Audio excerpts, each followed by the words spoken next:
Nous vous souhaitons la bienvenue à cette émission dédiée aux Journées nationales du service public, les JNSP. Nous allons à la Direction générale des impôts. Oui, les impôts. Et pour parler de certaines questions que vous, citoyens, vous posez, nous recevons M. Diallo Nabo Séraphin, qui est sous-directeur de la promotion du civisme fiscal. Monsieur Nabo, bonjour. Bonjour madame. Ravi de vous rencontrer. On va essayer de poser toutes les questions que le citoyen lambda se pose concernant la Direction générale des impôts. Alors, qui êtes-vous exactement?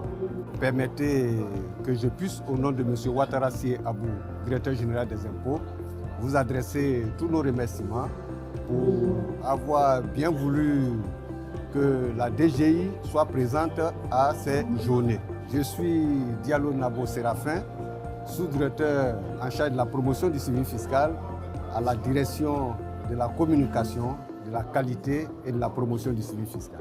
Qu'appelle-t-on civisme fiscal? Le civisme fiscal, pour faire simple, c'est le bon comportement citoyen face à l'impôt.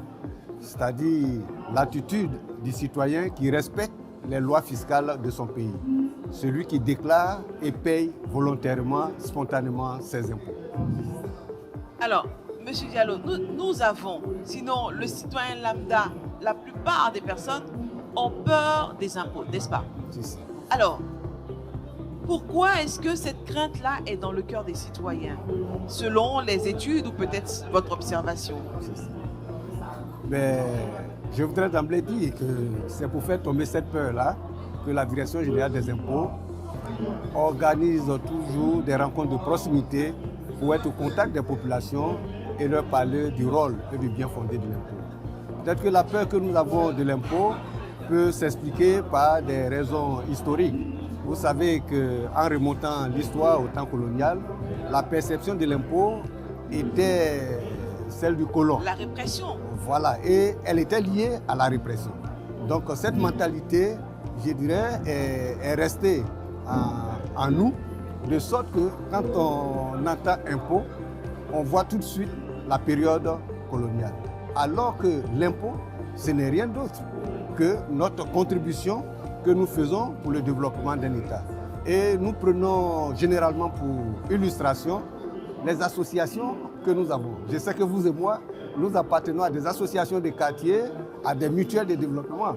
Mais dans nos mutuelles de développement, l'élément qui permet à la mutuelle d'aller de l'avant, c'est quoi? Ce sont les cotisations. Parce que sans les cotisations que nous faisons au niveau de nos associations, mais l'association ne peut pas atteindre les objectifs qu'elle s'est fixés. Donc la cotisation que nous faisons dans nos associations, mais quand nous arrivons au niveau de l'État, c'est l'appellation qui change pour s'appeler impôt. Donc l'impôt, ce n'est rien d'autre que la contribution financière que chaque citoyen fait à l'État en fonction de ce qu'il fait comme activité, en fonction des biens immobiliers qu'il possède ou en fonction des revenus qu'il réalise. Et c'est avec le fruit de toutes ces contributions que l'État conduit sa politique de développement.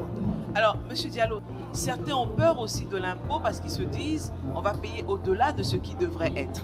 Qu'est-ce que vous répondez à cela? Non, je voudrais juste vous indiquer que l'impôt d'abord est le fait de la loi. L'impôt est le fait de la loi et toutes les actions fiscales qui sont menées par la Direction générale des impôts sont encadrées par la loi. De sorte qu'on ne peut pas payer au-delà de ce qui est prescrit. Par conséquent, nos concitoyens, avec toutes, je dirais, les méthodes, les procédures qui sont prévues, ont la possibilité, quand elles ne sont pas d'accord avec l'impôt qui est calculé, je dirais, de contester. Parce que ça s'inscrit, c'est l'un des principes même qui guide la perception de l'impôt. Donc l'impôt est le fait de la loi. Le calcul de l'impôt se fait sur la base des dispositions légales qui existent. Et donc, un impôt, sauf erreur, ne peut pas être calculé au-delà de ce qui est dû. Et si par extraordinaire, le montant de l'impôt qui est dû allait au-delà, vous avez la possibilité de contester, vous avez la possibilité de faire annuler le surplus de l'impôt que vous avez payé. Alors, la dernière question de cet entretien, en termes de civisme fiscal, quelle est la part du citoyen? Mais le citoyen a une grande part. Parce que vous savez que tous nos États aujourd'hui modernes vivent par le biais de l'impôt. L'État n'est pas un homme d'affaires. L'État n'a pas de plantation. L'État n'a de ressources que les contributions que les citoyens font. Et partout dans le monde, partout où l'État existe, c'est grâce à l'impôt.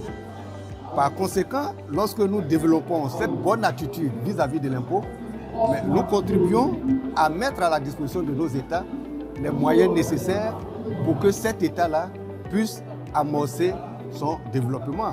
Et j'en veux pour preuve l'existence même du ministère de la fonction publique qui aujourd'hui est un ministère qui fait en sorte que beaucoup de nos diplômés, beaucoup de nos jeunes frères, beaucoup de nos concitoyens puissent accéder à l'emploi. Mais cette politique d'emploi, cette politique d'embauche, elle est réalisée grâce à quoi? Grâce aux ressources financières de l'État qui sont perçues par le biais de l'impôt. Donc, en payant nos impôts volontairement, correctement, nous contribuons à rendre notre État plus fort, nous contribuons à rendre notre État plus crédible et nous faisons en sorte que la Côte d'Ivoire puisse atteindre tous ses objectifs de développement qu'elle s'est fixés. Monsieur Diallo, je vous remercie pour toutes ces informations. C'est moi qui vous remercie. Merci d'être venu sur notre plateau. Merci beaucoup, madame. C'était l'émission dédiée au JNSP. N'oubliez pas de partager cette émission, de la liker surtout. Et ensemble, construisons un service public ami du citoyen.